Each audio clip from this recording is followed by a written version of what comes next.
कल्याण शहरामध्ये मोठ्या प्रमाणावर जी ड्रग विक्री करायचा प्रयत्न काही आरोपी करत होते, कल्याण झोन 3 ठाणे शहर या ठाणे आयुक्तालय यांचे जे स्पेशल स्क्वॉड आहेत त्या स्पेशल स्क्वॉडनी साहेबांच्या मार्गदर्शनाखाली एक मोठं रॅकेट पकडलेलं आहे, ज्याच्यामध्ये 9 किलो 768 ग्रॅम ब्राऊन शुगर पकडलेली आहे आणि ह्याच्यामध्ये 5 आरोपींना अटक केलेलं आहे.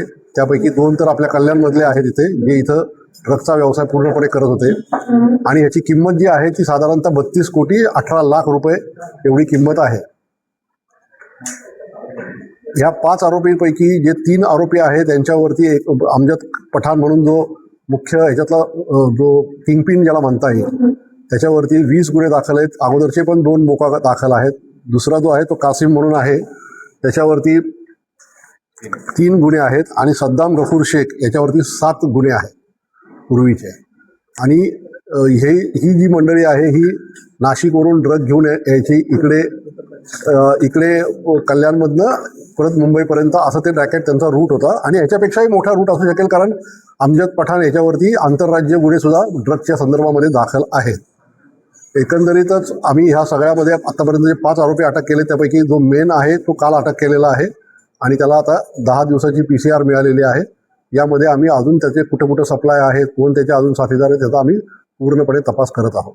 2 आरोपीला कल्याणमध्ये पकडलं, बाकीचे 3 आरोपी कुठले आहेत? त्यातले 2 आरोपी जे आहेत ते मुंबईचे आहेत, जे 2 आहेत ते कल्याणमधले आहेत आणि एक शहापूरमधला आहे.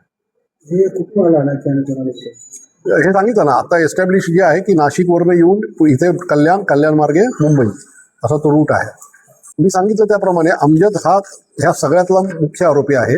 आणणारे जे आहेत ते म्हणजे आता आम्ही ह्या गोष्टी इथे सांगण्यासारख्या नाहीत, ते आमच्या तपासात होऊ दे. पण ह्याच्यातलं मी एवढं सांगू शकतो की ह्यातले सगळे जे गुन्हेगार आहेत हे सगळे ह्या रॅकेटमधले पूर्वीचे लोक आहेत.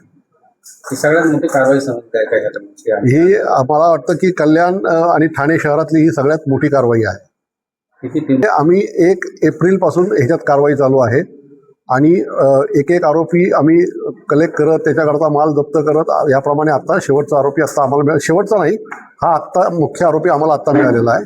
ह्याच्यातून अजून काही जे निष्पन्न होतील त्याच्यावरही पुढची कारवाई होईल.